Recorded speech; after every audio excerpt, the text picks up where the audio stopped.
నమస్కారం, నేను మీ కొర్వి వినయ్ కుమార్. ఆంధ్రప్రదేశ్లో తెలుగుదేశం జనసేన పార్టీ మధ్య పొత్తులో భాగంగా జనసేన పార్టీకి 24 అసెంబ్లీ స్థానాలతో పాటుగా 3 పార్లమెంట్ స్థానాలను కేటాయిస్తున్నట్లుగా ప్రకటన వెలువడిన విషయం తెలిసిందే.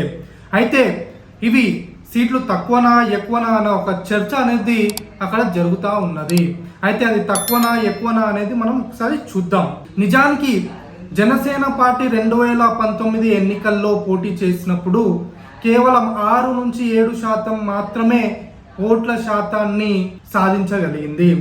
ఈ నేపథ్యంలో ఆ పార్టీకి మొత్తం ఆంధ్రప్రదేశ్లో ఎక్కడెక్కడ బలం ఉంది, ఎక్కడ బలం లేదు అనేది ఒకసారి చూసినట్లయితే ఆంధ్రప్రదేశ్లోని ఎక్కువగా కాపు ఓట్లు ఉన్నటువంటి ఉభయ గోదావరి జిల్లాల్లోనే జనసేన పార్టీకి కొద్ది గొప్ప బలం అనేది ఉంది. ఆ తర్వాత ఉత్తరాంధ్ర జిల్లాలో కొద్దిగా బలం ఉంది. ఇక రాయలసీమకు వచ్చినట్లయితే అక్కడ పెద్దగా బలం లేదు. ఒక తిరుపతిలో అనుకుంటా కొద్దిగా బలం ఉంది.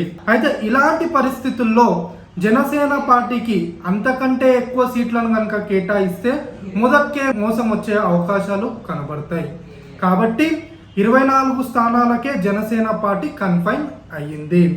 అయితే జన సైనికులు తమకు తక్కువ సీట్లను కేటాయించారంటూ చేస్తున్నటువంటి ఆరోపణల్లో వాస్తవం ఎంత?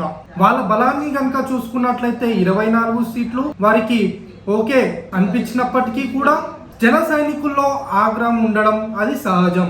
జనసేనకే కాదు, అదే మీరు తెలుగుదేశం పార్టీ కార్యకర్తలను అడిగితే 24 స్థానాలు వారికి ఎక్కువే, అన్ని ఇవ్వాల్సింది కాదు అని అంటారు. ఏ పార్టీకైనా సరే ఆ కార్యకర్తలు వాళ్ళే ఎక్కువ స్థానాల్లో పోటీ చేయాలని, వారే ఎక్కువ బలంగా ఉన్నారో అనిపిస్తుంది. కానీ వాస్తవానికి పరిస్థితులు అలా ఉండవు కదా. కొన్ని చోట్ల బలం ఉంటుంది, కొన్ని చోట్ల బలం ఉండదు. కొన్ని సామాజిక ఆర్థిక పరిస్థితులను కూడా కన్సిడర్ చేయాల్సి ఉంటుంది.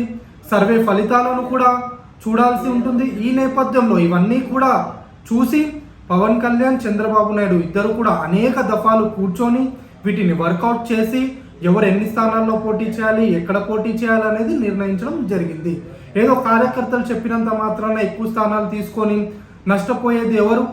ఆ కూటమే నష్టపోతుంది. ఇందుకు కొన్ని ఉదాహరణలు కూడా నేను చెప్తాను.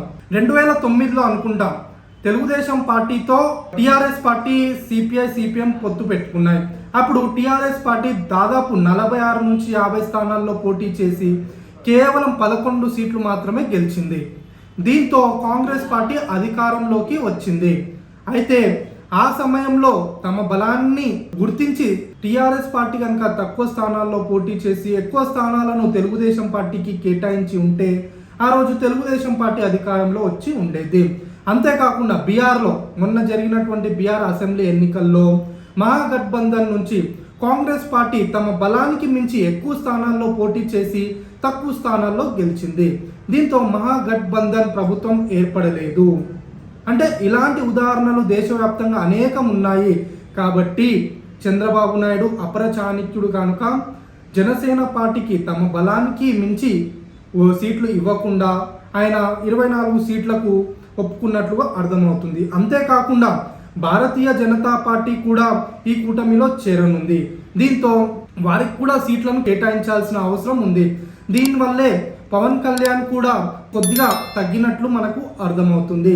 అయితే భారతీయ జనతా పార్టీ కూడా ఎక్కువ సీట్లు అడుగుతూ ఉండడం, అయితే ఇప్పటి వరకు పొత్తు ఉందా లేదా అన్న క్లారిటీ కూడా రాలేదు.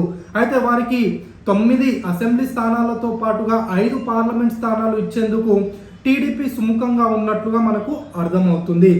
ఒకవేళ అదే కనుక జరిగితే 24 జనసేన పోటీ చేయనుండగా 9 అసెంబ్లీ స్థానాల్లో బీజేపీ, మిగిలిన 142 చోట్ల తెలుగుదేశం పార్టీ పోటీ చేయనుంది.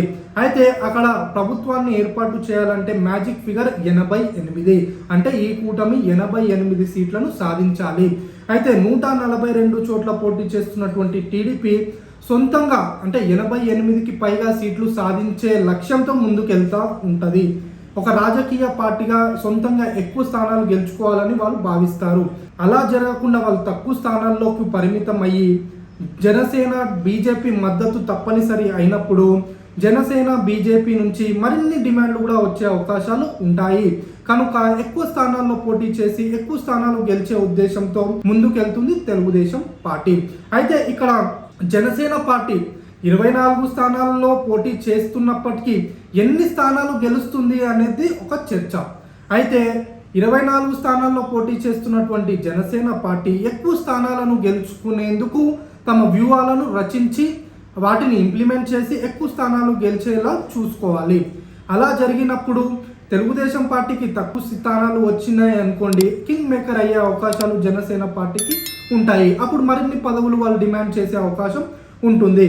అయితే వైసీపీ వ్యతిరేక ఓటు చీలకుండా ఉండాలని ముందు నుంచి చెప్తున్నటువంటి పవన్ కళ్యాణ్ ఈ విషయంలో వైసీపీ వ్యతిరేక ఓటు చీలకుండా ఉండేందుకే తెలుగుదేశం పార్టీతో ఎలాగైనా సరే పొత్తుతో ముందుకెళ్లాలని, అలానే బీజేపీని కూడా కలుపుకోవాలని ఆయన భావిస్తున్నారు. అందులో భాగంగానే ఆయన 24 స్థానాలకే పరిమితం అయ్యారు.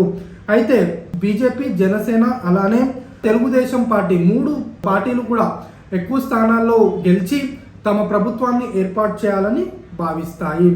అయితే రేపు టీడీపీ, జనసేన, బీజేపీ ప్రభుత్వం ఏర్పడినట్లయితే ఎమ్మెల్సీ స్థానాలు ఉంటాయి, రాజ్యసభ స్థానాలు ఉంటాయి, కార్పొరేషన్ పదవులు ఉంటాయి.